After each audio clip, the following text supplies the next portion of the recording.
Do you know what time it is? What time is it? It's podcast time. Yeah, dig it? The Dynasty podcast is brought to you by Jube's Family Restaurant.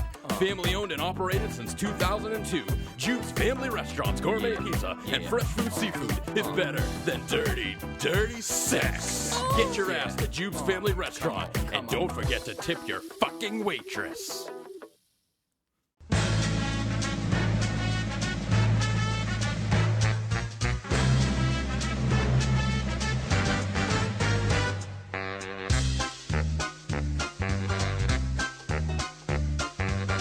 It's time to play the music. It's time to light the lights. It's time to meet the assholes on the Dynasty tonight. That's right. It's time to put on makeup. It's time to dress up right. It's time to raise the curtain on the Dynasty tonight. Why do we always come here? I guess we'll never know. It's like some kind of torture to have to watch the show. And now let's get things started. Why don't you get things started? It's time to get things started on the most sensational, inspirational, celebrational, sexuational. This is what we call the Dynasty Podcast. Greetings and salutations. Welcome to episode number 13 of the Dynasty Podcast, brought to you by Jube's Family Restaurant, broadcasting from the Tom Berkowitz Trucking Riverdale Studios. I am Commissioner Eric Costanza, along with Bubba Palucha. And Bub, early reports indicate that both Jube's Family Restaurant and Tom Berkowitz Trucking sales are through the roof. What do we think about that? Through the roof. They are just selling their asses off due to the... Are we live? Well, we're taping live, sure. I didn't know that. Through the roof. They are through the roof. We don't want to get sued. Sales. Woo! Yes, and they of course have nothing but the Dynasty to thank for it. Of course. Obviously, we're just a great Partnership. Yeah, great Yes. way to get their name out. And I mean, I know anytime I'm talking Dynasty stuff, I mention Jube's Family Restaurant. Zachy Palucha wore the Tom Berkowitz Trucking sweatshirt at the Jube's Family Restaurant mid-season hangout. I certainly noticed that. Is that an achievement point? It should be. It should be. So edition number 3, Bob, of the Riverdale Gazette was released last week. I hope you got yours okay. I did. Excellent. Any particular stories or anything within the Gazette that you really enjoyed the most, that you wanted to talk about or point out, or that maybe you didn't like and you want to say bad things to me? I just want to... I haven't heard from Whiffen in a while. And I hope he's okay. Yeah. Right? The shot of him with blood coming out of his head it looks like he's in the drainage ditch somewhere. I just want to make sure that he's okay. Yes, I did speak with him earlier today, so he's doing okay. He's still eating from a straw right now, but everyone handles success differently, And You know what I didn't like? What did you not like? The fact that Guard Dog was in this. Yeah, I mean, obviously the Gazette maybe should be more geared towards our current coaches, but I mean, we all know the Guard Dog, unfortunately, and we all know how much he sucks. So having him in there from like a he sucks standpoint, Yeah. I thought, but hey, I hear you. I've gotten a lot of feedback from the front cover page for the picture from the hangout. Yep. It's pretty funny, especially when you look at Johnny C and Whiffen again. Yeah. And what are you doing, Bub? You're looking over at that. Actually, Whiffen posted a little league poll about that, didn't he? He did, and just to clear the air, Mr. Whiffen, I was not looking at you guys. That's my one of my go-to poses when I take pictures is I just look away. I figured it'd be the Forrest Gump one eye open when I show. Or no, it's actually it's a double blink, isn't it? No, yeah. I don't know. I'm getting I mixed have no up. idea what you're talking about. Johnny C's go-to is one eye open, one eye shut. Forrest Gump always in the ping pong cardboard cutout of Yep. him, and his eyes are shut. In every picture, his eyes are shut. You should know wow, this. I didn't even notice that. You learn something new about the goddamn movie every day. Yeah. Every day. So last week was the trade deadline, and we only saw a couple trades go through. And I guess, Bob, what was you think the reason behind that? We pretty much saw a lot of trades occur, before That's last week. That's probably why, right? Right. I think the trade deadline was kind of a little further back than it should be. Than it should be. I thought you were going to say than it usually is. No. Okay. Then it should be. So there's a lot of trades earlier on, and so by the time the trade deadline came around, it's like, well, the only person left to trade for is Bernard Pierce. I disagree. I think the trade deadline is perfectly situated where it is. We disagree on that. We're going to talk about that in the offseason. But no, I think that's probably why there were no. In years past, we certainly have had massive amount of trades around the trade deadline. But that seemed to have happened earlier this season. A lot of coaches and teams realizing they need to go hard early and maybe beat people to the punch. So, interesting to see a little bit of the evolution of the league kind of, change a little bit regarding that. So, on the show here, we're going to go ahead and talk about Week 11 as we always do. Week 12 we'll talk about, of course, so just coming up here. Coach William DeYoung of the Rockdalian Senators, the talk of the town, the talk of the league, a feel-good story. He's going to be on for the coaches interview, and on this week's interactive segment, it very well could save all of your lives. So let's not minimize it by any stretch of the imagination, Bub. When the asteroid comes to destroy us all, Bub, which is going to happen someday, as we saw in the movie Armageddon, which is based on a true story. I don't know if you knew that or not. Oh. Yes. Actually, I think it was a documentary, to be honest with you. Only 5% of the human race are going to be chosen to be saved within underground bunkers in Colorado. I mean, that's a foregone conclusion, Bob. I guess my question for you is, what is your special trait or talent that you have so that, you're selected, since the government will only be choosing the best of the best? I am quickly able to identify hot spots in the ozone. I'm going to say that's not going to be a good enough reason to keep you alive, Bob. And if you had another answer I would have thought about, agreeing with you. If you don't agree, that's fine. But just wait what happens. And when I'm out picking hot spots in the ozone, you're not going to be there because you're not going to be chosen. Well, we're not talking about me. We're talking about you. I think that your special trait, your special talent is probably Foursquares. Well, obviously, but how is that going to how is that going to help me in an apocalyptic world when the asteroid's coming? Am I going to try to pickle the beast? Is that what I'm going to do? Pickle the beast with my high tops? No, you misheard my question though. It's not what you're going to do to save the world. It's what special talent you're going to bring so that when we repopulate the Earth. Oh, right? I thought we were trying to the Earth save ourselves. The Earth is gone. Oh, when this happens, oh. We're all in underground bunkers. Well, that's and different. We're waiting for it all to pass, and then 29 years from then, maybe even longer. Right. Well. By the way, I just want to say I do have a very a good knack for picking out hot spots in the ozone. But my talent would have to be, so if I was going to repopulate the world, I can throw a softball with my opposite hand for a strike 9 out of 10 times. That's pretty good. I can't do that. So I could basically teach everyone how to play softball with the opposite hand. Right. I still think Foursquares would be the best for you to pass down. I thought you could do that. Thank you. You're right. I could. I was thinking for me though, my special trait, my special talent, as to why I would be saved, would be fantasy commissioner, right? Yeah, I feel like there wouldn't be fantasy though. There would be. Let's ask Calamity Janet. Speaking of Calamity Janet, I just let the little. Well, I let it out of the bag last week, right, when I announced it. But on the interactive segment, there's just so many ways for the world to end, and we'll go over them with this woman that we'll have on the interact. I mean, it's just so many ways. I think of rabid wild dogs. Absolutely. Completely engulfing everyone. Absolutely. I can think of plants coming to life, kind of like in Jumanji, and just strangling everyone. Yep. Or The Happening, which was horrible. Worst movie ever. I actually didn't see it. I just know it's bad. Don't see it. Don't see it. What did you rank it on your movie rankings? 1. Wow. Yes, one of the worst movies. What did you put it under? Action? Thriller? Jeez, I don't even remember, to be honest with you. Just like not good enough for any sort of category? Yeah, it should be a category in and of itself. There, along with Over the Top. Movies like The Happening. That's what it's going to be. Exactly. Anyway, on the interactive segment, as y'all already know, we're going to have a world-renowned doomsday prepper. Her name is Calamity Janet. That's kind of her, her nickname, if you will, the name that she goes by Obviously, her real name isn't Calamity Janet. It is Janet. I don't even remember what her last name is, to be honest with you. Do you remember? No, I don't. Okay. Well, she has her own website. We're going to talk to her, but we're going to talk to her about, the end of the world, what she can do to assist us when this occurs. So many things. Will fantasy football still be around? Because if it is, again, that's what I need to be focused here on, to be able to pass down generation to generation on how to, run a fucking league and how to make shit happen. So we're in store for a great show as always, Bub. Let's go ahead and do this.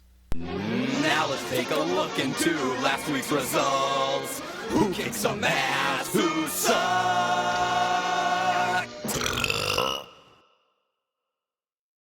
Bub, week 11. Wow. Mm-hmm. A lot happened. Actually, sound the upset alarm that we have.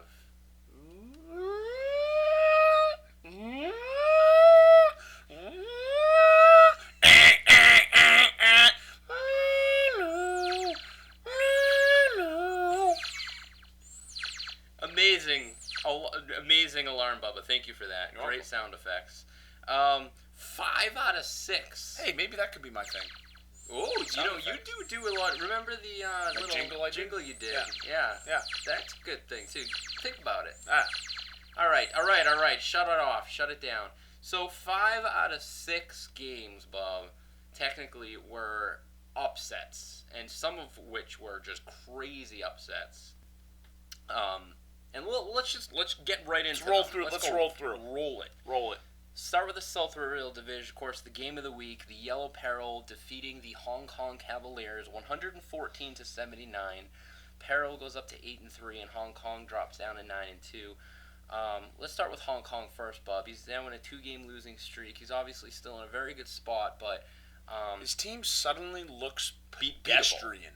Well, I'm not sure if I agree with pedestrian, as in like average, normal. I mean, he still has a very good team, in my opinion. But he certainly seems beatable at this point. It just does. He's lost his luster, his mojo. Yeah, it's just yeah. And again, I hate to bring comparisons to me, but I mean, it is what it is. Last year, I went through a similar situation, and the same types of things started happening to me towards the end of the year. So maybe he'll have better luck than I did. But the pressure's on for him. You think he's nervous at all, Bub? I bet he's getting a little nervous. He's got to be a little nervous. Yeah. I mean, he's still in a good spot, but I mean, technically, he hasn't even clinched the playoff spot yet. Nope. And it certainly would be pretty amazing if, we're jumping ahead here, but if you even missed the postseason, my lord. I think that my lordy lord. I think he would quit the league. Well, honestly. Oh God, I hope not. I think he would. If I was him, I would. After years of just mediocrity. I know Matt Whiffen, and he's a better man than that too. First of all, we're all locked in. We've all sworn to our blood that we're all in this for the long haul, for our lifetime. But if you were guaranteed to be made fun of every single time that you saw someone, and honestly, every time I see him, the first thing I would do is say, "You're a loser." I wouldn't want to play. Well, that sounds like a sore loser to me. I don't know. If you're 9-0 and then you rip off I think you're better. 6 straight than that too. Losses. I think you're a better person than that too, Bob. But anyway. Well, fingers crossed, hoping it happens so we can see what happens. Yellow Peril extends his franchise's longest winning streak now here to 7. Of course, standard Yellow Peril plays the wrong quarterback. Doesn't matter. Still wins. What is he now, like? He's like 2 and something. Yeah, it's ridiculous. And I actually got a little quote from Mr. J. Young Kim, and I quote him. He said, "At this point, I don't mind scoring 15 points a week if that continues to get me wins, as I'm the luckiest team in the league." And it's true. He, what? I mean, he scored. What do you mean, 15 points a week? Well, he's just saying, like, if he's just obviously over exaggerating and saying, like, lately he has been scoring, a little bit more points. A win's a win, is what he said. Yeah, win's a win. It doesn't matter what. Jay Young said that, or Phil? Jay Young. Jay Young. The Phil hatred has already begun here. It has already begun. Any other takeaways from this game, Bub? Anything in particular? You wanted to. I think Chris Johnson's starting to play well for the Tits and Yellow Peril, so that's certainly going to help him if if he continues his streak. But I have a little trivia question for you. Ooh, a little triv. Maurice Jones-Drew, JD. former NFL rushing champ, 2 years ago, sure. stud, perennial first-round pick, keeper. What is the most? Well, he wasn't a keeper, but but he has been. Sure, okay. In the past. Yeah. What's the most fantasy points he's had in a game? This year? This year. Great question. I know this week he had a pretty good week. I think he had a TD, but I don't think he had a huge game. He had 9 this week. I was going to say 10, okay. I want to say he did have one other good game, which I'm thinking may have been a little bit better than this. So I'll say he had 15, 16. 13. That's not good. That's his best. This year, yeah, that is not good. The Jacksonville Jaguars aren't a good squad, and Chad Henne's a fucking idiot. We talked to him. He's sucked, But then again, Tampa Bay is not a good squad, and Bobby Rainey just ripped off 30-something points. Yeah, on my bench, that was fun. Yep. Although, why would I have ever played him? But it just kind of stung. Anyway, we won't talk about that, will we? What we are going to talk about is we're going to talk about the Rockdalian Senators defeating the Brutal Deluxe. We also obviously saw that coming, 135-76. Brutal drops down to 1-10. Extends his franchise longest losing streak here now to 6, and Brutal's pretty much the only. This was actually the only game that wasn't an upset, Bub. So that's weird. I thought Brandon might pull this one out. I was close on my thing. 59 points. Oh yeah, away. your bold prediction. What was it? He was either going to be within 15 or 80, right? Or get blown up by 80. Get blown up by 59. Well, that's actually, I don't think that is close. I think that's right in the middle where you said it wouldn't happen. So you're wrong again. No, you are wrong again. Potato. Senators is only 4 regular season games left here, and he's still on track to break the Dynasty record for most points scored in a season, Bub. I mean, again, we're jumping ahead here, but he's got the potential at this point to have the greatest Dynasty season of all time. If Will wins, right? If Will wins the Dynasty championship, I'll probably quit the league. All right. See, now you're starting to buck me with this. Let's stop fucking around with quitting the league, because that shit really gets to me, Bub. It really does. I'm not gonna. Come on, look at my draft next year. I'm not gonna quit the league right now. What else? He may break the record this year, but then I'm just gonna break it next year. Okay. All right. I like it. What else did I want to say? I wanted to mention. You know the CBS weekly email that gets sent out by the robots? Yes, I saw something. There were a couple things. I actually tweeted about it earlier. Yep, let's go ahead and talk about it now, because one of which it refers to the Senators, and we're on that topic. So we'll get into it at this point here. First of all, I want to say that I think it's a great little, well, not great, but a good little nugget, little new feature that CBS has implemented here this season. I don't want to say I look forward to it, but when I get the email, I'm like, oh, cool, I'll read about it. Kid on Christmas. That's the draft day. That's draft day. This email is just kind of more like the present underneath the tree that's small, is not that good. Oh, yeah, but it's like, this is useful. Yeah, I'll open it. Maybe it's, some new underwear. Exactly. We need it. You need underwear nowadays with the crazy things going on out there. What am I saying here, Bob? Where am I going? I don't know where I'm going. Something happened with the Senators in the little write-up. Yes. And in that write-up, it talked by about the robots. About Senators. Right, which, by the way, I think for robots is a pretty good write-up in general. You know what? It's kind of like the president under the tree. That's just a little. It's like it's there. And it's like underwear. And I have a little rivalry with this email, to be honest with you, because I always want to make sure that the Riverdale Gazette is the best, written piece in the Dynasty, better than the CBS robots. So I want to make sure that I'm. You have a sad life. Well, no, I'm going to put some work into the Riverdale Gazette. I don't want people to be like, oh, fuck the Gazette, I'd rather get this email. But if that's the case, so be it. I don't think it is, though. Is it, Bob? Is it? Okay, good. Thank you. Anyway, to the point. The robot said that Will should have started Alshon Jeffrey over A.J. Green. Did you see that? I did, They were talking about those stupid coaching points, which are ridiculous. Yes. Just obviously just a robot not knowing that. I mean, why would anyone ever start A.J. Green or start Jeffrey over A.J. Green? And at this point in the season, with no injuries involved, with I know that Joe Hayden's, was matched up against Graydon, which ended up being, I guess the fact that Green didn't have a good game that this past week, but I just found it stupid, right? Like, do you agree with that? Is that ridiculous? So the thing is, based on CBS projections, Alshon Jeffrey was projected to score 13. AJ Green was projected to score 12. Right. That's what they're going off. Remember, but a robot wouldn't have that soul and human element saying, yet we realize that Green would never be benched for Jeffrey, right? And would you ever really consider doing that? No. And your heartless, soulless robot got it correct. So who's the heartless and soulless person now? Maybe you should take a look in the mirror. They got that one correct, but something tells me that they're always wrong with their CBS projections when you look at them. Oh, always, no. Not even close. Oh no. They're pretty close. They projected the Senators' score to be 129 to 84. That was relatively close. I urge our listeners, you to tweet at the Riverdale Gazette, maybe email, reply all to the posting with this show, and let us know what you think. Do you think that Bub is right, and that for the most part, the CBS robot predictions, in the where do you go to see it, Bub? In the preview, where exactly do you go? You go to live scoring preview when you see your and others matchups and what they predict the scores of each player to be.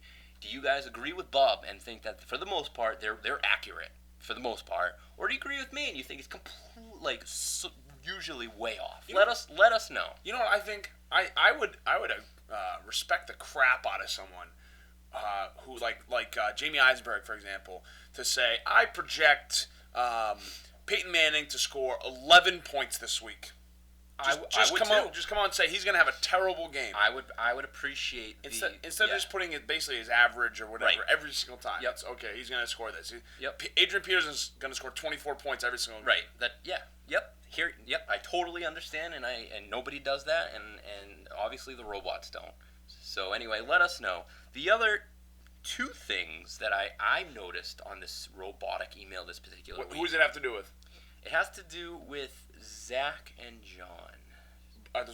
Is that the two? Well, no. This is the one. Oh, there's one. Yes. Okay. There's one other than this. Yeah, hit me with some knowledge. Okay. They completely left that game out. And I think I know why. Do you want to guess why? I don't know for sure, but I'm guessing I know why. Because they're robots and they don't know how to interpret a tie. Exactly. So it was just not even in there. That's awesome. Right? So, more horseshit. And then lastly, and the best one of them all. Does it have to do with Phil? Yes. Yes, it does. I saw this one and I started laughing. At first I thought it was a typo. Hold on. Yes, I have it up in Firefox. Middle, yes. Read it. So I'm gonna just skip to the it's where is towards the bottom right here. The loss this week certainly wasn't Coach Tamulis's fault.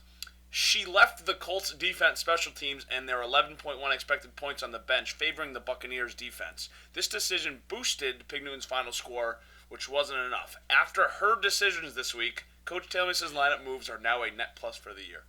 Apparently, when he signed up, he must have said he was a woman. But he must have. You have to sign up. It says Mr. Neil Palucha or something. When do you sign up? Originally, way back. Way back when. Well, let's see if Phil is available for this, because he has always had choice words to say about CBS. He's one of the few that favors Yahoo. Although at this point, I think it's more of a joke, and he doesn't really think that. But apparently, CBS thinks he's a woman. Hello. Yes, is this Coach Phil Tamulis? It is. Hello. Who is this? This is the goddamn Scooper. You're on the Dynasty podcast, and Bubba is with me. How are you? I'm swell. How are you guys? Doing well, thank you, sir. We were just talking quickly, and we only have a quick moment, but we were talking quickly about the fact that in the weekly email that CBS sends out, i.e. the robots, I'm not sure if you noticed this or not, but apparently they think you are a woman. You changed that, actually, yeah. You changed it? I was wondering if anybody would notice. I didn't read it today. Did it actually call me a woman? Yes. It says she. Yes. She and her, numerous times. Yes.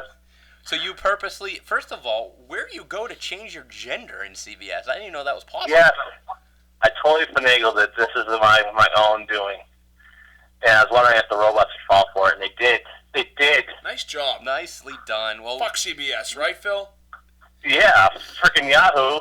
well, no, CBS actually, this is a good thing for them because they didn't fall for it. They win off of what you have in the system, right? Yep, I hacked the system. You hacked the system. Well, thank you, Phil, for your input, and good day to you, sir. Take care.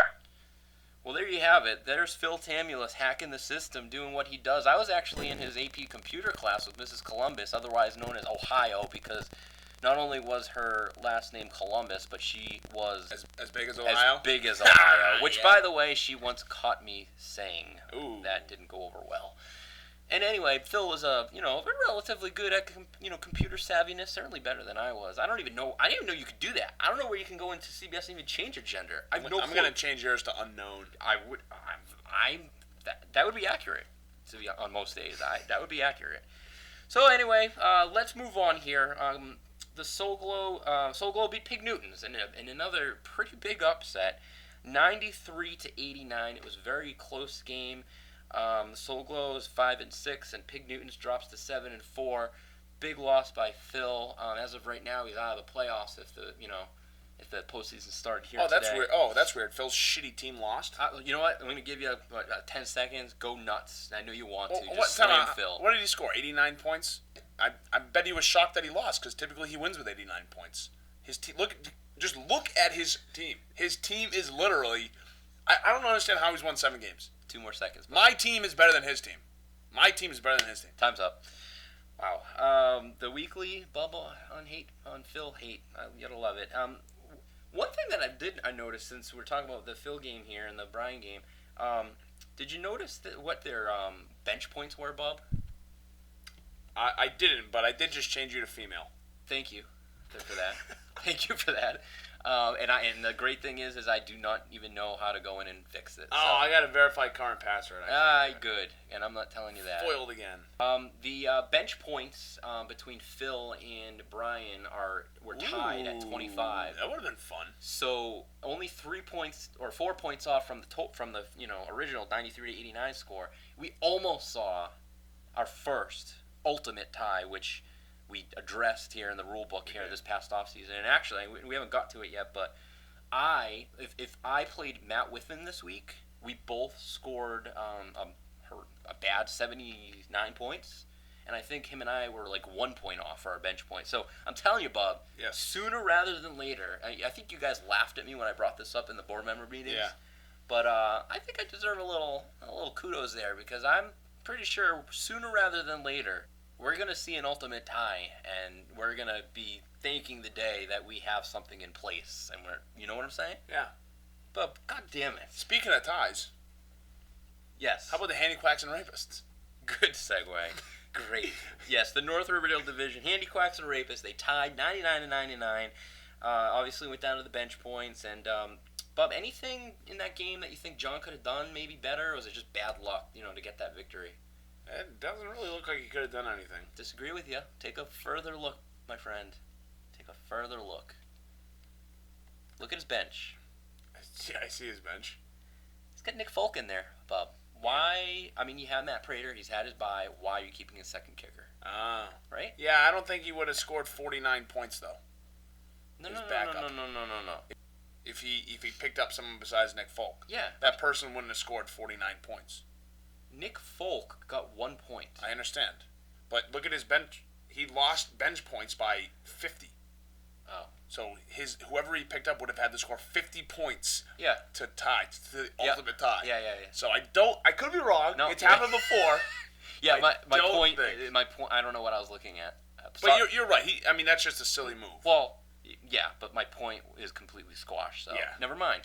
Yeah. Maybe drop Aaron Foster unless maybe he's going to keep him. I bet he's maybe possibly keeping him. Right. Right. I happen to notice Zach picked up a lot of quarterbacks last week. What was that all about? I think he knew he was going to tie and he wanted to get the bench points. In all honesty, do you think that's what it was? No, I know what the reason was. Oh, what was it? Well, let's take a look at our game. Okay. So I beat you pretty handily. And you You started Jason Campbell. I did, yeah. Can you explain why, please? Absolutely. I think I know a reason. I Okay. don't think it's a good reason. Well, I'll tell you what the reason was. The reason was because in his 2 games he started, he scored over 20 fantasy points. Oh, that's not what I was thinking. Yeah, but he's playing Cincy. I mean, Cincy's a good D. Cincinnati's a pretty good D, but they're not in the top 10 against fantasy against quarterbacks. I thought maybe you did it because you have Gordon. You were hoping for a long touchdown, which you actually got. That was not the reason why. At all. And so what Handy Quacks did was they saw that and said, well, maybe he's doing, because you've been known in the past to like bench all your players until Sunday morning. Yes. So he thought maybe that you just picked up Campbell, you were going to pick up another quarterback later on. So he said, fuck the Scoopers, I'm going to pick up every quarterback I can. Wow. Well, you're talking about pathetic life of mine. That's actually kind of sad for Zach to do, in my opinion. But when you're 2 and I now guess 2 and 9, you have nothing better to do. You have nothing better to do, yeah, because you can't win ever. Although they did that 1 year wonder year. So, yeah. I mean, is that Weasley actually? Let me rephrase the question. Do you want to go ask the guy 8 years ago? Wait, who? I don't know. Whoever called you a weasel 8 years ago. Oh well, I was gonna say, is it a weasel if Zach does it, and then is it a weasel if I do it? Because I think it'll probably be 2 different. Well, do it this week and see what happens. Then we can call you a weasel. Right. Yeah. Versus not calling anyone else who would do it a weasel. Yeah, do that. We'll do that. Okay. Well, yeah, that wouldn't. I mean, I don't. It sounds like he's playing defense, fantasy wise. Absolutely. And it sounds like he's still kind of disrupting the fantasy gods. Yeah, maybe he didn't learn the first time, but well, I guess his record shows what's going on with that. The Boston Loggers, VIP on Swole. Another upset. Loggers wins 139 to 114. They are both now at 6-5. This is the first time that Mr. Ben Green has led the league in weekly points. So, pretty good stuff there. Anything else to add, Bob? I don't think he should have sold. I agree with you, although I think I was the one who said that in the show more. I think you were kind of like, I understand why. Well, I understand why he did it. I think he saw the writing on the wall. There's 3 teams ahead of him. But he was only 1 game out, and now it's easy to look back and after he's won 2 games in a row to say that he shouldn't have sold. Right, which is yes. Bubba Gump, you beat me. Riverdale Scoopers, 106 to 79. Another bad game by me. Lost 4 in a row now. And Bub, you've regained the lead in most points scored here in Era 2 for now. So I still 4 games left in the regular season for me to overtake you again, but. At least, we're kind of going back and forth with that. Oh, yeah. Quickly, if you want to bring up the standings, let's talk about what the hell's going on, because we saw a lot of upsets this week. None of us really saw any of that coming, and we got like a complete clusterfuck in the North. Start with that real quick, Bub, and tell us what the hell's going on. VIP on Swole will win the division. Okay, thank you for that random prediction, but back to what I asked, which was what's going on here in the North? 3 6-5 teams, 1 5-6, and I think the best team in the league at 4-7. So 4 teams vying for one spot, maybe 2, maybe 2. Maybe. You don't know. Probably not, but maybe. Probably 1. So good luck to everyone out there. Mm-hmm. And then in the South? Well, we talked about whiffing. 9-2, 2-game losing streak. He's still on top, but Peril 1 game behind him, and then Senators and Newtons 1 game behind him. And so that's 4 teams within 2 games, most likely fighting for 3 spots. Right, and the important thing too is to note is that the Senators have the most points in the league, so obviously the most points in the division, and at this point it doesn't look like anyone's going to come close. So he would certainly own any applicable tiebreaker. Yes. Which is good for Will, and we'll talk to him more about that later. Thank you for that update, Bubba. You're welcome. Let's move on. Now, let's take a look into the future with next week's matchups.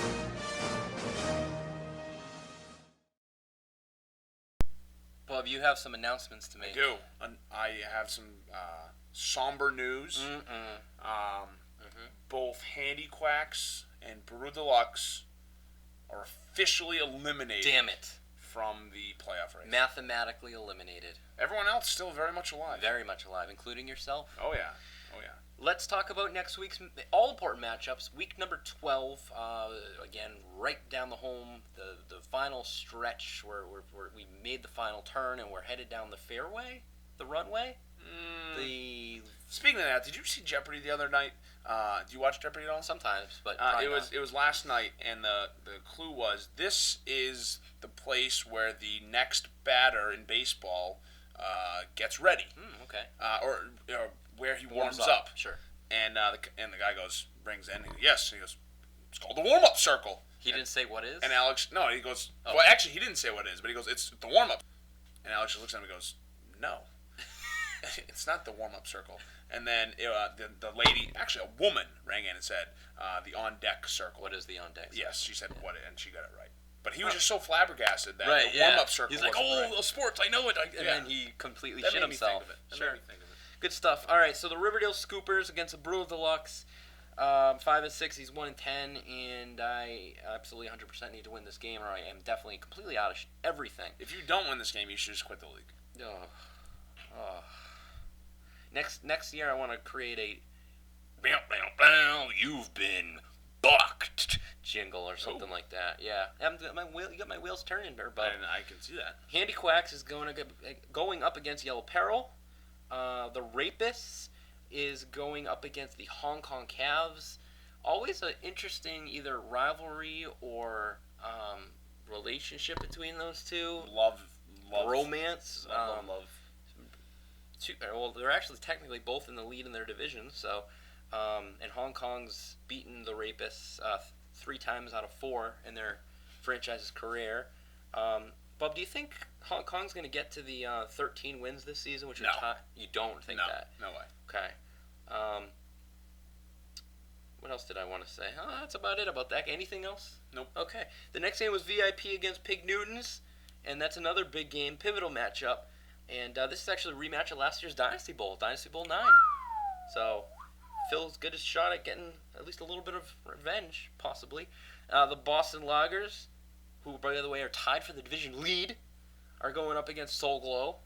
And Bubba Gump is going up against the Rockdalian Senators. Bub, I'm going to hand off to you. I'd like for you to take the handoff. Don't fumble it. Find the hole. Deliver your bold prediction of the week.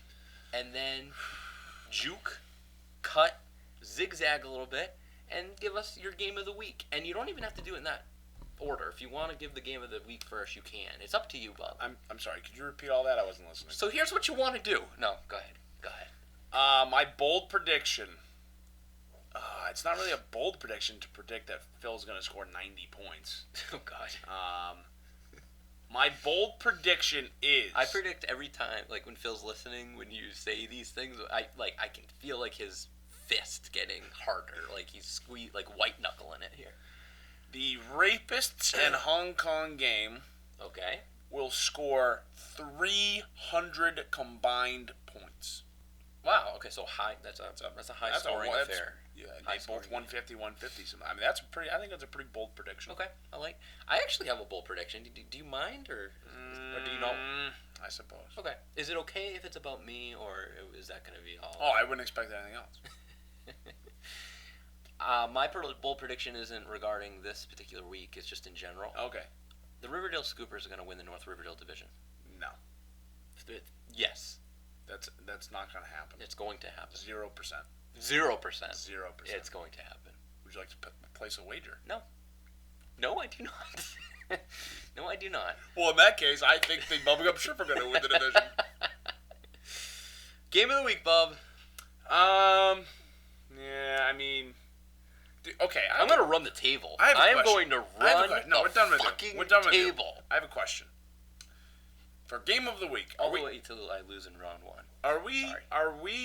Am I looking at the closest game? It is or the best game? Up to you. It is completely up to you. I mean, you typically go with the game that means the most. I do. Which is cool.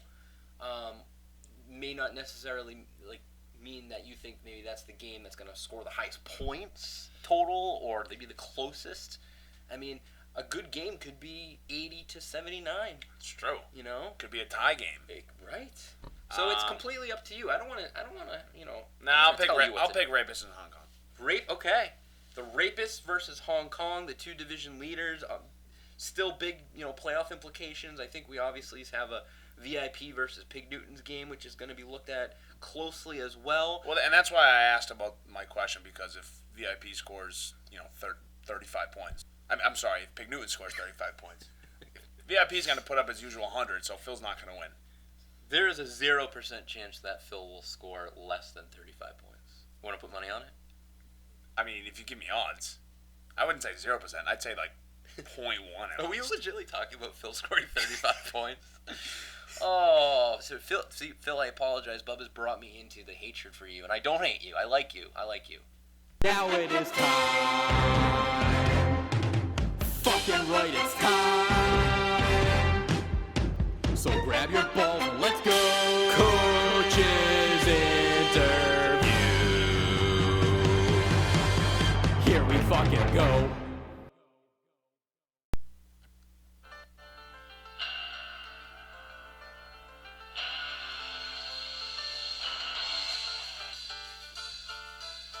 And now, on the Juice Family Restaurant Coach's Guest Hotline. He is the Dynasty Ethics Manager. He won Best Jersey at this year's draft. He is a proud, full-blooded Rockdalian. He once wouldn't let me cheat off his math quiz in 7th grade. He bought me my first dirty magazine in high school. True story. He's the talk of the town. Talk of the town. The son of a bitch is 7-4. He is coach of the Rockdalian Senators. William Q. DeYoung is his name. He is on the line. Coach, thank you for joining us. Thank you for having me, guys. Appreciate it. Damn it! I thought I was going to give you such a wonderful introduction that you were going to just have nothing but jubilant things to say, and you're all business. I'm trying not to laugh too hard. Oh, okay. I gotcha. Good. Thank you. By the way, Bubba's here. Say hi to my friend Bubba. Hey, Bob. How you doing? Hi. So let's get started. Where should we start, Bub? Where do we start with Will? Where do we go? I think we start with the fact that he's actually winning games this year. Yeah, I'm not going to do that, but I am going to start. Thank you, Bubba, for that. But no, the draft. This is why never mind. Will, I apologize. Bubba is being a dick right now. Sorry, Bubba. I didn't mean that. That's Go okay. easy on him, man. You're Go right. easy on You're him. right. You're right. Hey, let's start at the draft. All right, you had a kick-ass purple Jesus all-day Adrian Peterson jersey. Definitely the best. Jay Young's Chandler Jones jersey was pretty cool too. But Whoa, time out. All right, timeout has been thrown. Bubba, go. What's the best jersey ever at a draft? Obviously, my DG jersey. No. What? No. Sean Taylor. Jay Young's Sean Taylor jersey. Well, they're both dead. No, wait. No, Sean Taylor's dead. DG's knee is dead. Yeah. Right. Yeah. You're Go on. right. You're right. Will, do you agree? What do you think, Will? DG or Sean Taylor? I'm partial to DG. I'm sorry. Thank you. Bam. Suck it, Bob. Fuck you, Will. Suck it. Anyway, you seem to be very confident at the draft. I think I even made the declaration many times that you were a man on a mission. What was your mindset on draft day? I know it was a while ago, but take us back to that fateful day, which may be remembered in Senator lore forever. Oh, I mean, it clearly started the night before. A lot of prep work. Stop kind of everything. finalizing. Stop everything. Stop everything. I apologize, Will. I need to I'm throwing my time out. I'm sure it was a slip of the tongue, or you didn't mean it this way. But I need to make sure. Did you begin your research for Papa? Did you begin your research the night before the draft? Oh, God, no. Okay. Come on Okay. here, guys. God. Whoa! Wowzers. Okay, sorry. That's what we thought you okay meant. there, guys? We're Are okay. you okay? But we're okay.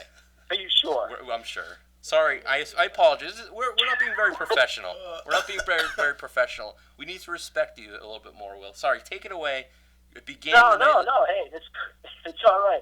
Hey, night before, did research, put all my, I had my research done, put my strategy on paper, felt good about it, had my names at each position, was psyched, did a little bit of Irish whiskey to kind of calm the nerves, and then what the hell, wrote it all down and came up with a plan ready to go. Now, was So that it any? really?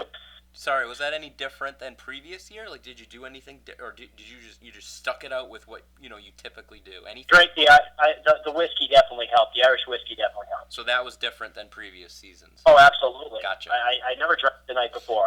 This time I was like, the hell with this shit. I'm gonna try it. Well, we'll see. Well, it's obviously worked. I want to run through your team real quick. You're obviously in the midst of a wonderful season, and possibly a record-breaking season, which we'll get to later. Tony Romo is your quarterback. You drafted him in like the mid to later rounds. What was it, like 7th, 8th range round, around there? I think it was 8th round. 8th round. So I mean, and Romo's been solid. He hasn't been great. I think he's been top solid. 5. I think he's a top 5 fantasy quarterback. I'm gonna go ahead and call bullshit. I'm not trying to lie to you right now. I don't think you're purposely. Continue, and I'll look it up. I don't think you're purposely lying, but I think you're just wrong. The running back situation, you got a great. I think you have the number 1 rushing attack in the league, right behind or in front of me, I believe. Number 5, Tony Romo. Wow. In fantasy points, total fantasy points for quarterbacks. Number 5. Okay. He's not tied for 5th or anything. He's right there at 5. No, he's You're 5, right. and so if you want to just apologize now, that'd be cool. I'll apologize later. Don't mess with Bub, man. He owns this stuff. Yep. I'll tell you what, Bub. I apologize about that. If you apologize about being wrong about the DG jersey thing, you're not gonna do it. So fuck you. Fuck you. All right. Adrian Peterson, you obviously got as your keeper. He's been obviously incredible. By the way, what did you kept him? So you had him last year. Do you remember what you got him for last year? I believe I got a pick for him. No, time out. Hold on. No. You only got one time up, Bob. You drafted Adrian Peterson last year. Yeah, but I drafted him, but I got him with my second pick in the second. Yes. So I actually fleeced Brutal, the non-website developer, for a second round pick when I gave him Ray Rice. And I had 2 picks in the second round, and that's where I got Adrian Peterson. That's right. So I drafted him second, and that he was my second pick in that round after Michael Turner. I didn't realize that. So you actually should thank me, Will, for having Peterson, who, by the way, may go on to help you win a championship. So this is actually all thanks to me, because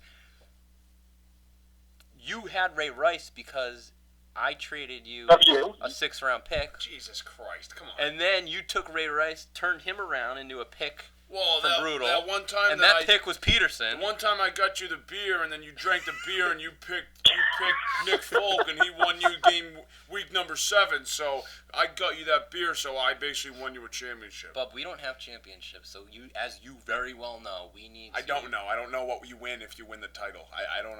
No, I'm saying that since we don't have the title, we need to pretend we helped others. Oh, okay. I see what you mean. It's a sad day here between Bub and I. Matt Forte, awesome pick in the 2nd round. One of the better 2nd round picks in the draft. You nailed that one. You got Andre Johnson at receiver, who I think you took in the 5th-ish round, somewhere around there. Probably 4th. Took him in the 3rd round. 3rd round. Wow. Okay. So I had 2 picks in the 3rd round. I grabbed Eddie Lacy, and then I grabbed Andre Johnson. So definitely, that was a good. 2 very good picks. Andre Johnson had a little slow start, but coming on strong has been huge for you. And Lacey's been great as like a flex, a running back 2 for you.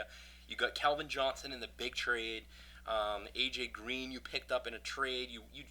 You were very aggressive in the trade market. You got Alshon Jeffrey late in the draft, I think, or maybe even as a pickup at one point. 10th round pick. 10th round pick. Amendola you got. You trade raped Colston away from me. You got Marvin Jones, who basically won you a huge week that week. Julius Thomas was one of probably the biggest pickups of free agent in the fucking league. I called bullshit on it when it first happened. I had my opportunity to pick him up. I didn't do it. A lot of you bastards didn't either, but Will did. He's the smart one. We're the dumb ones. He's got Carolina's defense has been great as well. Just a lot of good things going on for the Senators. Bub, take your turn and ask the fucking next question, because I'm going to pass out. Coach Will, you are 7-4 and in 3rd place in the South Riverdale division. and you've won 5 games in a row. You lead the league in total points, and you're only 1 week away from tying the Dynasty record of having the most weeks with the highest points scored in one season. My question to you, Coach, is this. Why did it take you so long to become good at fantasy? Dick. Sorry. That's, it's tough, but, it's a very good question. I really have no good excuse other than I think maybe the Irish whiskey before the night before the draft definitely helped, but also being a little more aggressive. I think in the past I probably wasn't as aggressive. So years past, if I started, I'm looking at my record, I was 1-3. Years past, I would have just traded away my entire team at that point and just said the hell with this crap and just try to stock up again and start over, and just take my 8-7 record by the end of the year and just say the hell with it. This year I said, fuck it, we're going to be aggressive. We're going to get some players. After that big win against John, I went out and picked up Calvin Johnson and proceeded to lose to Phil, which sucked goat cheese. And then, because I know how you feel about that team, Bob. They suck. I thought they should be. Oh, great. Just great. Will, thank you. So it's just and then right after that loss to Phil, look at it. I mean, I've gone off on, my team is gelling. My team is gelling. They should be fucking raping everybody's assholes. Gelling like Magellan. Good Lord, I am very jealous of your team all season, and the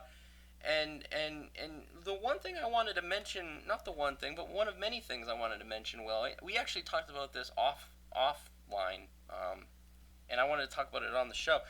You've been very interactive this season, probably the most interactive you've ever been. I think you posted your first league poll in Dynasty history here in your 9th season in the league, and you've been participating a lot, which is great. Thank you for that. I hope you've been... No problem. So what my question is, however, is, and a lot of coaches may be able to relate to this, what is the difference from wanting to interact in all the different methods that we have when you're having a good season versus having a not so good season? I mean, it looks like that factors into how much you participate. Is that correct? Oh, absolutely. I mean, I think when you're winning, you want to get on the website. You want to see. You look at the polls a little more. You look at the emails a little more. You just want to. I don't know. I just think winning helps. It's that simple. I mean, what the hell? What the hell is it going to do any good if I'm talking smack and my team is 2-6? Right. You look like a complete retard when you do that. Right. So I think that for me personally, that's what stopped me in the past from really being ultra participative. Just because you suck. So this year I don't suck. It's a little more entertaining to step up and participate a little more and just chime in a little. Excellent. So, Coach, you've been quite the comeback and feel-good story here this season. I think a lot of coaches and fans of the Dynasty can relate to a person like you, an everyday man, a blue-collar man. A man of the people is what you are, Will. You're familiar. You're familiar with coaching achievement points, correct? Well, I'm aware of my current standing in those achievements. Right, and it sounds like you're aware that it's not so good. You are actually the only coach in the league who has literally obtained every negative coaching achievement point that exists in the league. Go to the spreadsheet, bub. Go to the coaching achievements. Go to the team profile of Will and go to the achievements if you wouldn't mind, because it's amazing to me that you're the only one who is able to go through his franchise's history and obtain every possible negative one. You've lost 8 games in a row. You've lost 10 games in a row. You score less than 60 points in a week. You score less than 75 points 3 weeks in a row. You've come in last in your division. You've come in last in the league. You've obtained a coaching warning, and you've gotten nerfed before. You've gotten every single one. I haven't been nerfed in 3 years, though. You are correct, and I think you got the second longest streak of not being nerfed, which is impressive. However, you get a point for that. Yes, you got a point for not being nerfed 3 years in a row. And I'm turning it around, Eric. I'm really trying to turn this thing around. It definitely shows you've obtained, I think, at least a few, if not more, coaching achievement points here this season. I guess my question, however, is, in addition to these bad achievements, since Dynasty Season 5, you've come in 7th place, 5th place, 7th place again, 11th place, and 6th place, and you own the record for least points scored in a season. The Rockdalian Senators haven't exactly been a pillar of success, so how excited are you to be in this position and turn your franchise around this year? It feels good to win. There it is. I finally feel like I'm not some donation. That's how I feel. I'm out here. Well, it's still early. I'm tired of being just a donation for this league. That's pretty much how it comes down to. Like a On dirty, top of that, you're even more motivated because I don't want to buy pizza for half these guys.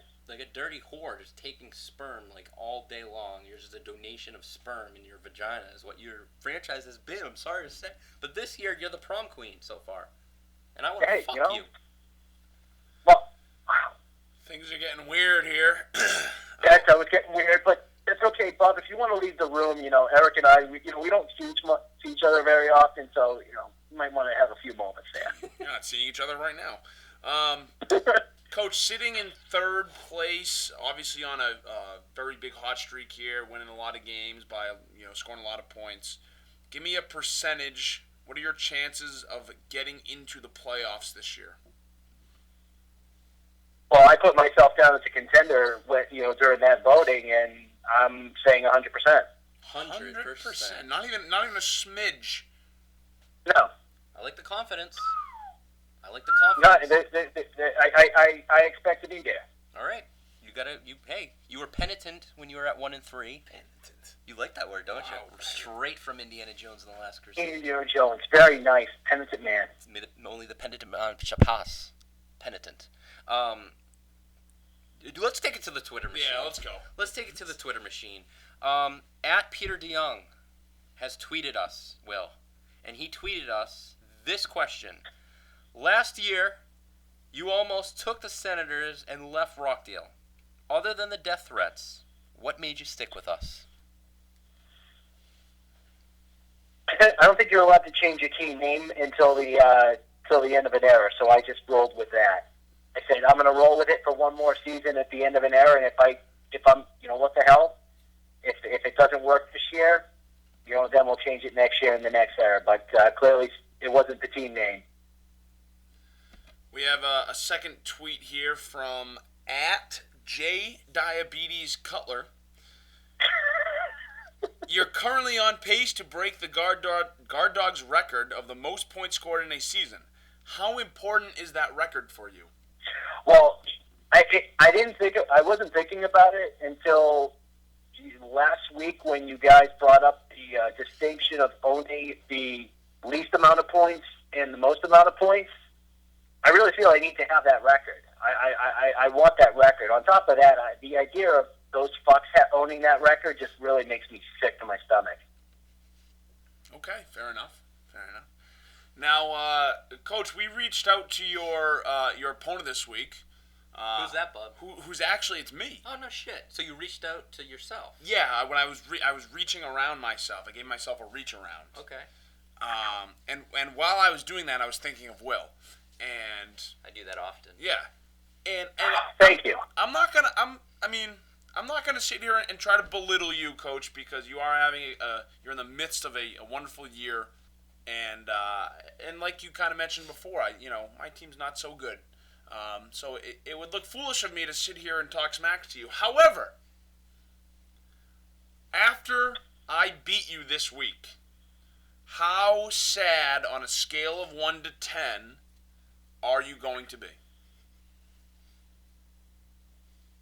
I'm going to drink myself into a drunken stupor, not going to work on Tuesday because I'll be so hungover that I'd be completely incoherent. Well, you know what, Coach? Why don't we do this? Why don't we ask the last coach to lose to me how he feels? Coach Eric. Yes. How does it feel to lose to me?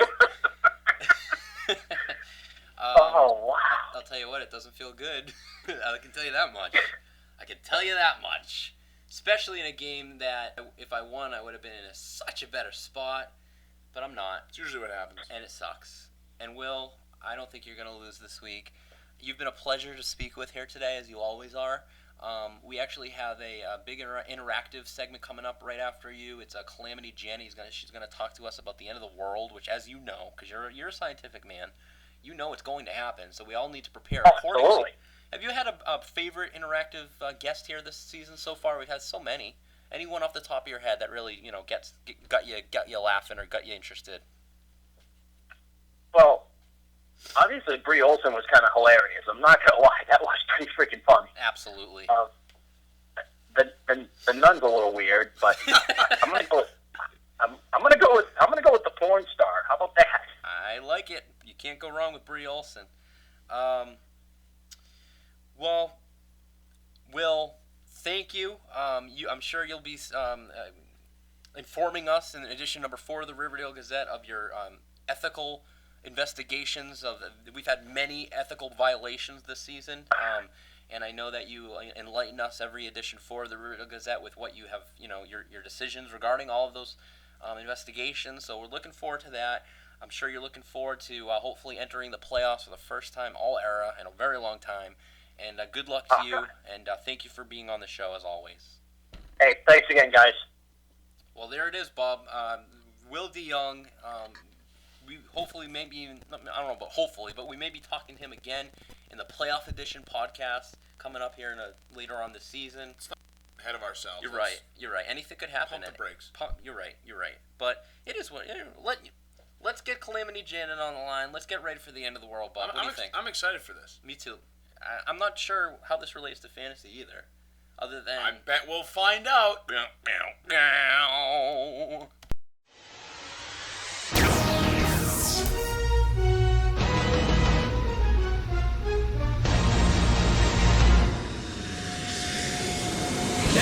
The Dynasty Podcast brings you an interactive and likely ridiculous segment which borderlines on actual legit media.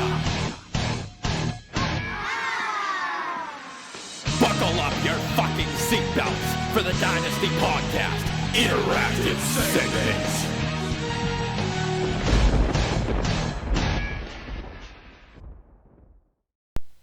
And now, I am pleased to announce that on the Jube's Family Restaurant interactive guest hotline, she is a doomsday prepper and an Armageddon specialist. Her name is Calamity Janet. Janet, thank you for being on the show. Thanks for inviting me. Absolutely. Now, Janet, as I'm sure you know, so many people are not properly prepared if some sort of catastrophic disaster were to occur. And on your website, which is www.calamityjanet.com, which I urge all of our listeners to check out, you say that when the shit hits the fan, Calamity Janet welcomes you to Armageddon Inn, your shelter in a shitstorm. I like it. Can you talk to us a little bit about how you personally prepare for doomsday? Well, the 3 reasons that people give me most often for not preparing for doomsday is that they don't have enough time, they don't have enough money, and they don't have enough space. Well, I don't have time or money or space either, so I have found a lot of simple little tricks for preparing for doomsday without any of those commodities. And the thing is to make it a habit or make it a hobby and just do it a little bit at a time, but do it consistently a little bit at a time. So I have never gone out and made a big, splashy, showy display of my preps. I just do it quietly, $1 here, $1 there, 10 minutes at a time. So it's not a big production, and it's not a big chore. It's just something I do as a matter of course. It comes naturally, like just doing any chore that you do around the house. You wash your dishes every day. Well, every time I go into a grocery store, I get an extra bag of rice or an extra pound of beans or something that I can set aside. So I think people are intimidated by the whole thought of preparing for doomsday because they think it has to be this massive effort. And I'm here to tell you it doesn't need to be a massive effort. It just needs to be something that you do a little bit at a time constantly. Very good. Very, very good. Now, there are so many ways for disasters to occur. Just to name a few, you got yourself your standard earthquakes, your volcanoes, the solar storms, pandemics, alien invasions, asteroids, computers taking over the world, and of course, your nuclear holocaust. Now, Janet, do you feel that there is any greater likelihood of one of these specific examples destroying us all, or do you base your prep around anything specific that has maybe a greater chance, or is it just more kind of preparing in general for any possible scenario? Well, of course, I think it's best to prepare in general for any possible scenario. And the thing about being prepared is that once you're prepared for anything. A lot of the disasters that you listed are actually local disasters, volcanoes and earthquakes and even nuclear war. That's something that happens just in your particular geographical neighborhood. And it disrupts that neighborhood, but there's always people surrounding that neighborhood who can rush in to help. Hurricanes, tornadoes, and so forth, they only affect just a few communities at a time. There are only a few things that could affect the entire country, and even fewer things that could affect the entire world. One of the things that could affect the country, and it's one of my greatest concerns, is economic collapse. And I think that's probably, if not inevitable, then at least highly likely within our lifetimes. As far as worldwide catastrophe, there aren't that many things aside from the meteors coming in from outer space, in which case there's probably not much point in preparing anyway. Right. And solar storms knocking out the power, and that's also a concern of mine, to the point where I have protected a number of electronics in safe places in Faraday cages, just in case that should happen. Right. Excellent. But I would encourage people just to put aside food, water, clothing, and camping gear so that whatever happens, got those items there from one end of the country to the other end of the country, and from one side of the world to the other. There's just a whole different variety of things that can affect you. But if you have food, water, clothing, some extra cash set aside, then whatever it is that's affecting you, you're prepared to handle it. Right. Now, Jana, what if the world doesn't end? What if there is no economic collapse? Does it hurt to think that maybe you've wasted? I mean, I know you say you don't go crazy and you kind of do a little bit here and there, but does it hurt at all to realize that maybe you spent this time and this money and this energy for something that isn't happening or didn't happen? Well, let me ask you this. Do you have insurance on your car? You know what? I certainly do. Do you have health insurance? Or house insurance? I certainly do. And has your house ever burned down? Has your car ever crashed? Have you ever needed, a heart transplant? We buy insurance just in case something bad happens. It'll have our backs. So what I do is just a form of insurance. Call it food insurance if you want. It's just something so that it makes me feel safer to know it's there, and I have enough set aside so that I can share with people who don't have insurance. And because it costs so little and is so easy to do, it's far easier for me to set aside food, water, clothing, and supplies than it is for me to come up with the $800 a month that I have to spend on health insurance. So spend $20 a week on supplies, which is what I average. That comes to $80 a week. That's 10% of what I pay for my monthly health insurance bill. Certainly doable. You know what? That's a great point. I haven't really ever thought about that, the whole insurance side of it. So that's a pretty good point. I'll give you that one. Then you also have to consider that if someone just loses their job and becomes unemployed, well, you've still got food. You're not going to go hungry. If the water's cut off because of a storm, an ice storm, an earthquake, a train wreck, whatever, you've got your water there. So it doesn't have to be a huge catastrophe. It could be just a minor blip in the system, but you've got your go-to supplies on hand that will help you weather that far better than someone who didn't set those things aside. Definitely. I think this is great, and Janet, thanks for taking the time to tell us about this. Now, We actually have a good amount of listeners interested in this subject, and we actually were able to, they were able to reach out to us through both Twitter and email and send us in a couple of questions that they wanted to have us ask you. Now, I do want to admit some of them are a little out of the box, I guess, but if you wouldn't mind obliging us, Janet, we're going to go ahead and just ask you a couple of these questions from some of our listeners, if that's okay with you. Sure. Okay, great. All right, the first one, Janet, at BTAB McBlaster from Medway, Mass. Similar to the TV show The Walking Dead and movies like World War Z and 28 Days Later, how realistic is the threat of a zombie apocalypse, and how do I prepare for it? Well, I tend to think that a zombie apocalypse is pretty unlikely. I think the closest thing we actually have to a zombie virus would be rabies.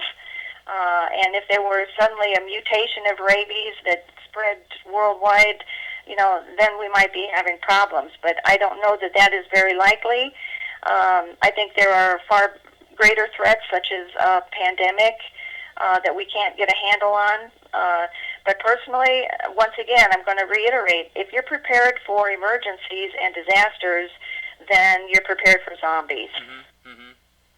Very good, very good. Now, the second question here, I'm a little silly, I'll admit, but we'll ask it anyway. So, at South African McDowell from Walpole, Massachusetts, he went ahead and he's asking, if the worst happens and I have to seek shelter at your Armageddon Inn, I was wondering, I am a big fan of fantasy football, and I am a fantasy football player. Would your shelter have internet access? That's a little ridiculous from at South African McDowell, but I guess maybe we can ask is there any phone, any electronics or communication with the outside world? As of now, there is, but given any particular disaster, it would just depend on the disaster. Mm-hmm. Earthquake, probably not. Wildfire, yeah, probably. Nuclear war, well, it depends on how far away the bomb hit. So I would just have to answer that question as it depends. Very situational, I understand. And then our last question, again, has a little silliness to it, but maybe we can turn it around here. At Florida Pac-Man champ Johnny C. from Arlington, Massachusetts, he is asked, I was watching the movie Ghostbusters during the part when Zool, the feisty spirit demigod who worshipped the god of destruction, Goes of the Gozerian, was trying to take over the world. My question is paranormal spirits or ghosts a threat to take over the world? And if so, how do you prepare? Probably a similar answer, but I guess I'll let you, Jen. I would say, well, in order to identify the threats that are most likely to affect us, you have to look at the history of humanity. So if you can find any spot in the history of humanity where we have been threatened by paranormal spirits, then you can point to that as an example of what we need to be prepared for and how we should be prepared for it. But in my experience, I have never run into that threat, so I am not qualified to answer. I myself have never. Bub, you? Nope. All right. I don't even believe in ghosts, so. Yeah, me neither. But you never know. Well, again, her name is Calamity Janet, and her website is www.calamityjanet.com. Janet, is there any other forum, Facebook or Twitter that you may have as well, or is it really just the website? Just the website. Okay, very good. Well, I urge everyone to check it out, and this was some fascinating information. And Janet, again, thank you so much for being on the show and enlightening us on some of your expertise. Yes. You bet. Thank you for asking. Thank you. That was this week's Dynasty Podcast Interactive Segment. What a farce. What a just complete, utter nutbag. Right, and we were holding in our laughter because, as you guys should already know, that was a complete and utter joke what we were talking to her about. I mean, we legitly asked her, a fantasy. We found a little creative way of asking, but Wonderful woman. Wonderful woman. Wonderful But woman. we asked her Great sport. if in the end of the world happens, will there be fantasy football? Yeah. Come on. She's a nutto. She is very prepped, though. She is very prepped and organized. If there's an apocalypse, first thing I'm doing is going to find her. Not Lisa Costanza, Bub. Well, she'll be with me at the time. Speaking of her, let's go ahead and, Bub, bring up the Dynasty Facebook page here in the Firefox section of the computer in front of you. I would like you to read to us a Facebook post from the Lisa Costanza on the Dynasty Facebook page, please. It's right there in front of you. Just finished listening to episode 12 of the podcast. Question. Connection of a porn star with a fantasy football league? And I don't mean the obvious. The best part about this is she commented on it. It says... That's what I wanted to talk about. Now read her own comments. So she comments 2 days later in all capital letters. All capital letters. Why isn't anyone answering me? So, awesome. Very intrigued. She wants to know. Now, here's my question, though. We're not really monitoring the Dynasty Facebook page as much as we should because, Lisa is commenting and asking questions, trying to get involved, and we're just leaving her out to dry. What do we do about this? I mean, why isn't anyone answering her? I mean, I'm the commissioner, so I should probably have done that, but, maybe someone else could have chimed in. Maybe, Bub, you could have seen it. I know that you talk to her often. That's what I mean. I usually just tell her when I'm with her, so I'm not usually patrolling the Facebook page. Well, we're going to try to do a little bit better job, I guess, going forward, patrolling the Dynasty Facebook page. It's just another interactive way, and, maybe taking advantage of it, and, we need to make sure we're monitoring it appropriately. And even Brandon, Coach Brandon, if you scroll up above my mom's post, he commented on a tweet that regarding him sending out trade offers after the trade deadline. Apparently, he didn't, and it was delayed or something like that. Like, I guess it was... What did he say? It says, Joe Buck, those were all from the night of the trade deadline. Right, so I guess there was a delay in the email or something. So let's, you and I, how about that? You and I will do a little better job of patrolling the Facebook page. I'll do my best. All right, good stuff. Well, this is going to wrap up episode number 13 of the Dynasty Podcast. I'd like to thank Coach Will DeYoung, of course. Thank you to Calamity Janet. And thank you to all of our loyal listeners. But next week, we are in store for quite the treat. It's Thanksgiving. I like treats. Yeah, it's Thanksgiving week next week, and we are still going to bring to you a show, and it's going to be a show like no other. Coach Whiffen, Coach Johnny C., and Coach Brian Tavaleri, they brought to us a wonderful show last season. They're going to bring us another show next week. It's going to be a trifecta, tripod, wonderful show. I do want to let everyone know we're going to record on a Wednesday versus Tuesday, so we're going 1 day late, but it will just add to the anticipation of what I'm sure is going to be a great show. I do have a question for you, Bub. Sure. Thanksgiving is on Thursday, which is probably the day in which the podcast will be released, because again, it's being recorded the night before. Right. Is that going to make it so people don't even listen to the show? Or do you think they will be more inclined to listen? They might just have, maybe they'll listen on Friday. Or maybe they'll listen during Thanksgiving feast. Maybe instead of saying grace, they'll just listen to the podcast. Okay, so you don't think that this is a waste of time then? No, I just think it might just be delayed. Okay, which is fine. Yeah. Okay, cool. Thank you for that. You're welcome. Can you get enough of the Dynasty Power Ranking Paintbrush Portraits? I certainly can't. You can always check out the Dynasty Facebook page for all the past and present photos, plus much, much more.